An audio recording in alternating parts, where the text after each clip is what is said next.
26-27ನೇ ಹಣಕಾಸು ವರ್ಷದಲ್ಲಿ ಒಟ್ಟು 40 ಕಿಲೋಮೀಟರ್ ಹೆಚ್ಚುವರಿಯ ಮೆಟ್ರೋ ಮಾರ್ಗಗಳನ್ನು ಪೂರ್ಣಗೊಳಿಸಲು ಯೋಜಿಸಲಾಗಿದೆ. ಇದರಿಂದ ದಿನಕ್ಕೆ 15 ಲಕ್ಷ ಪ್ರಯಾಣಿಕರಿಗೆ ಅನುಕೂಲವಾಗಲಿದೆ.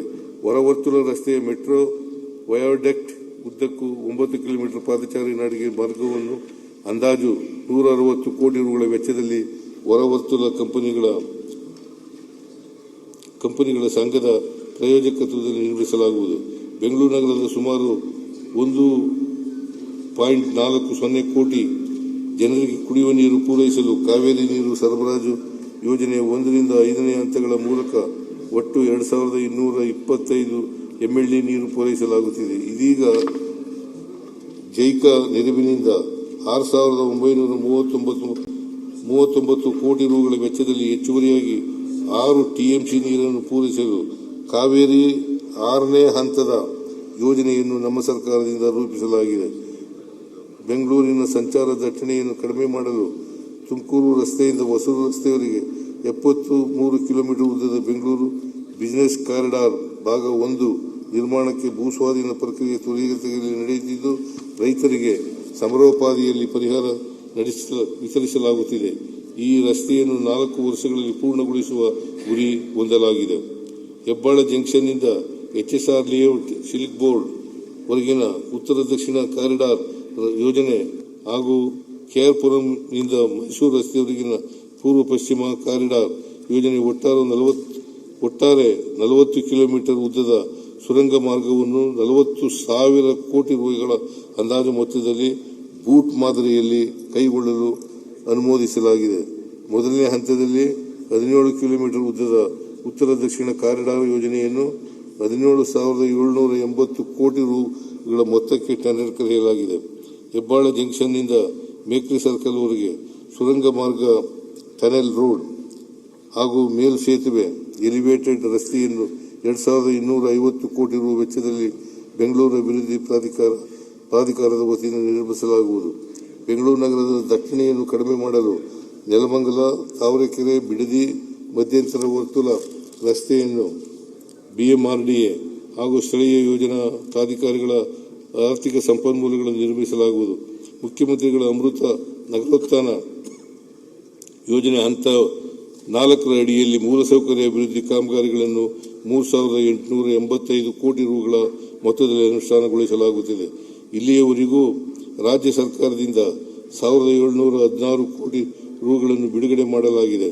ಪ್ರಸಕ್ತ ಸಾಲಿನಲ್ಲಿ 500 ಕೋಟಿ ರುಗಳನ್ನು ಒದಗಿಸಲಾಗುವುದು. ರಾಜ್ಯದ ನಗರಗಳ ಸ್ವಚ್ಛತೆಯನ್ನು ಕಾಪಾಡುವ ದೃಷ್ಟಿಯಿಂದ ಒಳಚರಂಡಿ ಕಾಮಗಾರಿಗಳನ್ನು ಅಣ್ಣಿಗೇರಿ, ಗುಂಡ್ಲುಪೇಟೆ, ನೆಲಮಂಗಲ, ದೊಡ್ಡಬಳ್ಳಾಪುರ, ಭದ್ರಾವತಿ, ದೇವನಹಳ್ಳಿ ಮತ್ತು ಮೈಸೂರಿನ ಕೆಲವು ಭಾಗಗಳಲ್ಲಿ ಕೈಗೊಳ್ಳಲಾಗುವುದು. ಜೊತೆಗೆ ಕಲ್ಯಾಣ ಕರ್ನಾಟಕದ ಅಭಿವೃದ್ಧಿ ಮಂಡಳಿಯ ಮೈಕ್ರೋ ಅನುದಾನದ ನೆರವಿನೊಂದಿಗೆ ಆಳಂದ, ಅಫಜಲ್ಪುರ, ಚಿತ್ತಾಪುರ, ಯಾದಗಿರಿ, ಹರಪನಹಳ್ಳಿ, ಜೇವರ್ಗಿ ಹಾಗೂ ಸುರಪುರ ತಾಲೂಕು ಪಟ್ಟಣಗಳಲ್ಲಿ ಒಳಚರಂಡಿ ಕಾಮಗಾರಿಗಳನ್ನು ಕೈಗೊಳ್ಳಲಾಗುವುದು. ಹೊಸದಾಗಿ ಮೇಲ್ದರ್ಜೆಗೇರಿಸಲಾದ ರಾಯಚೂರು, ಬೀದರ್ ಮತ್ತು ಹಾಸನ ಮಹಾನಗರ ಪಾಲಿಕೆಗಳಿಗೆ ಮಹಾತ್ಮ ಗಾಂಧಿ ನಗರ ವಿಕಾಸ್ ಯೋಜನೆಯಡಿ 2ರ ಅಡಿ 26-27ನೇ ಸಾಲಿನಲ್ಲಿ ತಲಾ 200 ಕೋಟಿ ರುಗಳನ್ನು ಒದಗಿಸಲಾಗುವುದು. ನಗರ ಸ್ಥಳೀಯ ಸಂಸ್ಥೆಗಳಲ್ಲಿ ಏಕೀಕೃತ ಆಸ್ತಿ ತೆರಿಗೆ ತಂತ್ರಾಂಶದೊಂದಿಗೆ ಈ ಆಸ್ತಿ ತಂತ್ರಾಂಶವನ್ನು ಸಂಯೋಜನೆಗೊಳಿಸಲಾಗುವುದು.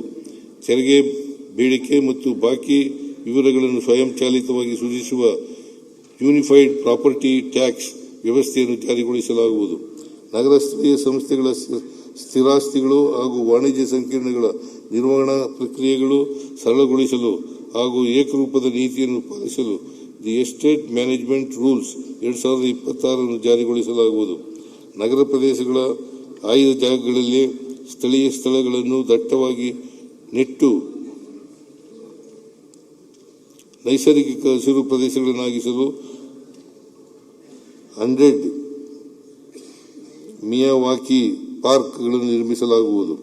ನಮ್ಮ ಸರ್ಕಾರವು ಅಸ್ತಿತ್ವಕ್ಕೆ ಬಂದ ನಂತರ 4 ನಗರಸಭೆಗಳನ್ನು ಮಹಾನಗರ ಪಾಲಿಕೆಗಳನ್ನಾಗಿ, 13 ನಗರಸಭೆಗಳನ್ನಾಗಿ, 3 ಪಟ್ಟಣ ಪಂಚಾಯಿತಿಗಳನ್ನು ಪುರಸಭೆಗಳನ್ನಾಗಿ ಹಾಗೂ 16 ಗ್ರಾಮ ಪಂಚಾಯಿತಿಗಳನ್ನು ಪಟ್ಟಣ ಪಂಚಾಯಿತಿಗಳನ್ನಾಗಿ ಮೇಲ್ದರ್ಜೆಗೇರಿಸಲಾಗಿದೆ.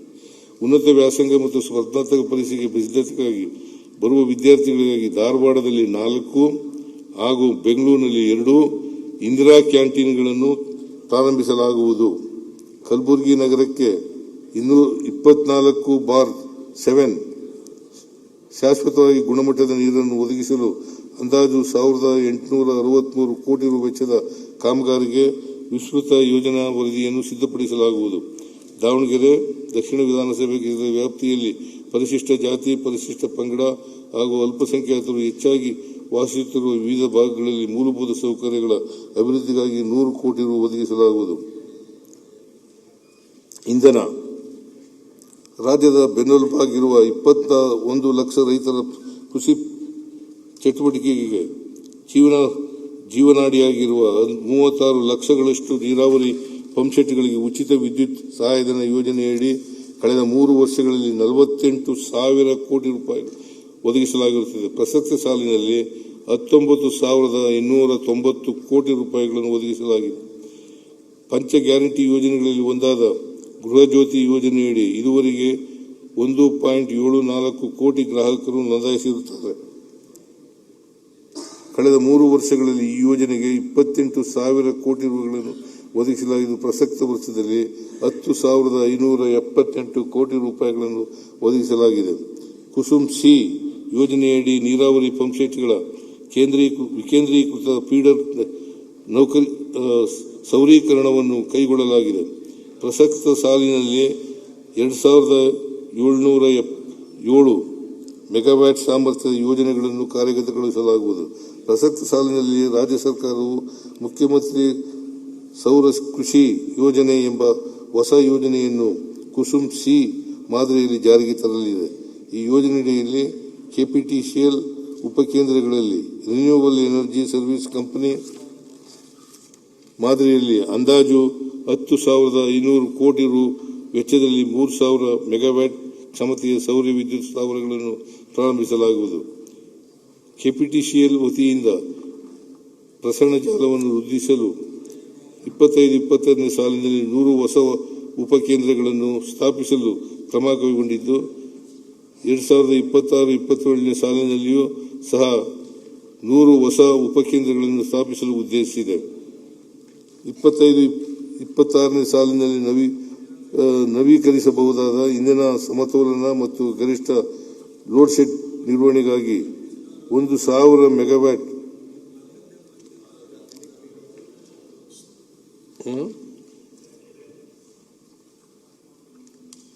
ಬ್ಯಾಟರಿ ಶಕ್ತಿ ಸಂಗ್ರಹಣೆ ವ್ಯವಸ್ಥೆ ಬೆಸ್ ಅಳವಡಿಕೆಯನ್ನು 7 ಸಬ್ ಸ್ಟೇಷನ್ಗಳಲ್ಲಿ ಕೈಗೆತ್ತಿಕೊಳ್ಳಲಾಗಿದೆ.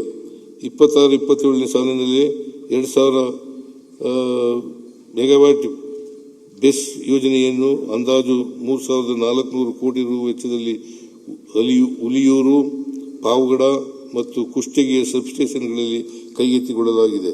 ಎಲೆಕ್ಟ್ರಿಕ್ ವಾಹನಗಳ ಬಳಕೆಯನ್ನು ಉತ್ತೇಜಿಸಲು ಎಸ್ಕಾಂಗಳ ಸಹಯೋಗದೊಂದಿಗೆ ಸಾರ್ವಜನಿಕ ಸ್ಥಳಗಳಲ್ಲಿ ಅಂದಾಜು 777 ಕೋಟಿ ರು ವೆಚ್ಚದಲ್ಲಿ 1,250 ವಾಹನ ಚಾರ್ಜಿಂಗ್ ಕೇಂದ್ರಗಳನ್ನು PME ಡ್ರೈವ್ ಯೋಜನೆಯಡಿ ಸ್ಥಾಪಿಸಲಾಗುವುದು.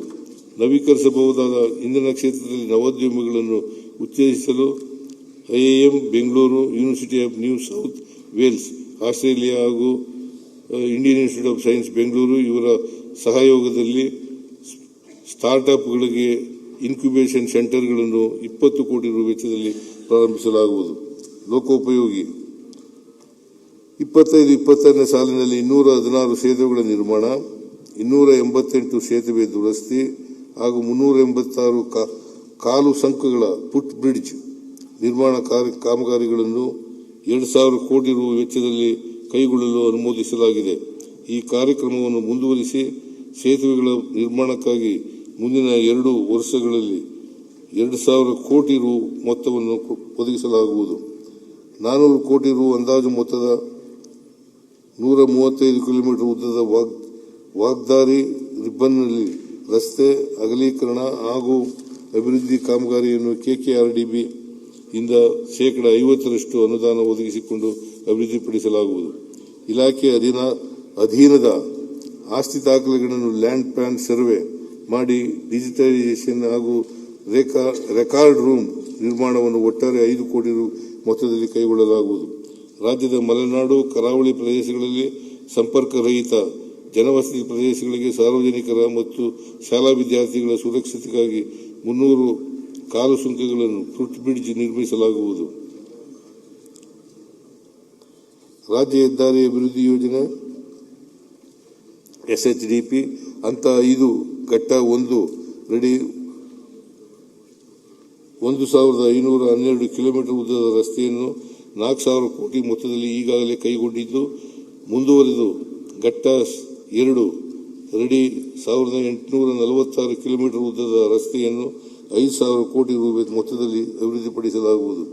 ರಾಯಚೂರು ಜಿಲ್ಲೆಯ ಕಲ್ಮಲ ಸಿಂಧನೂರು ರಸ್ತೆಯ ಒಟ್ಟು 77 ಕಿಲೋಮೀಟರ್ ಉದ್ದದ ಪೈಕಿ 60 ಕಿಲೋಮೀಟರ್ ರಸ್ತೆ ಕಾಮಗಾರಿಯನ್ನು ಪೂರ್ಣಗೊಳಿಸಿ ಈಗಾಗಲೇ ಸಾರ್ವಜನಿಕರ ಉಪಯೋಗಕ್ಕೆ ಲಭ್ಯವಾಗಿಸಿದ್ದು, ಉಳಿದ 17 ಕಿಲೋಮೀಟರ್ ಉದ್ದದ ಕಾಮಗಾರಿಯನ್ನು ಶೀಘ್ರವಾಗಿ ಪೂರ್ಣಗೊಳಿಸಲಾಗುವುದು. 26-27ನೇ ಸಾಲಿನಲ್ಲಿ ಲೋಕೋಪಯೋಗಿ ಇಲಾಖೆಯ ವಿವಿಧ ಮುಂದುವರೆದ ಯೋಜನೆಗಳಡಿ 2200 ಕಿಲೋಮೀಟರ್ ಉದ್ದದ ರಾಜ್ಯ ಹೆದ್ದಾರಿಗಳನ್ನು ಹಾಗೂ 3500 ಕಿಲೋಮೀಟರ್ ಉದ್ದದ ಜಿಲ್ಲಾ ರಸ್ತೆಗಳನ್ನು 5776 ಕೋಟಿ ರು ವೆಚ್ಚದಲ್ಲಿ ಅಭಿವೃದ್ಧಿಪಡಿಸಲಾಗುವುದು. ಕೆಶಿಪ್ 4 ಅಡಿಯಲ್ಲಿ ADB ನೆರವಿನೊಂದಿಗೆ ಒಟ್ಟು ವೆಚ್ಚ 5736 ಕೋಟಿ ರು ಯೋಜನಾ ವೆಚ್ಚದಲ್ಲಿ ರಾಜ್ಯಾದ್ಯಂತ ಸುಮಾರು 875 ಕಿಲೋಮೀಟರ್ ಉದ್ದದ ರಸ್ತೆ ಕಾಮಗಾರಿಗಳ ವಿಸ್ತೃತ ಯೋಜನಾ ವರದಿ ಸಿದ್ಧಪಡಿಸಿ ಅನುಮೋದನೆ ಪಡೆದು ಟೆಂಡರ್ ಆಹ್ವಾನಿಸಲು ಕ್ರಮ ವಹಿಸಲಾಗುವುದು. ಅನುಬಂಧ 6 ರಾಜ್ಯದ ವಿವಿಧ ಇಲಾಖೆಗಳಲ್ಲಿ ನಿರ್ಮಿಸಲಾಗುವ ಕಟ್ಟಡಗಳಲ್ಲಿ ವಿನ್ಯಾಸ ಮತ್ತು ವೆಚ್ಚದಲ್ಲಿ ಏಕರೂಪತೆಯನ್ನು ತರಲು ಒಂದು ತಜ್ಞರ ಸಮಿತಿ ರಚಿಸಲಾಗುವುದು. ಎಲ್ಲ ಇಲಾಖೆಗಳಲ್ಲಿನ ಕಟ್ಟಡಗಳ ವಿನ್ಯಾಸ ಮತ್ತು ಅಂದಾಜುಗಳನ್ನು ಸದರಿ ಸಮಿತಿಯು ಶಿಫಾರಸಿನಂತೆ ಅಂತಿಮಗೊಳಿಸಲಾಗುವುದು.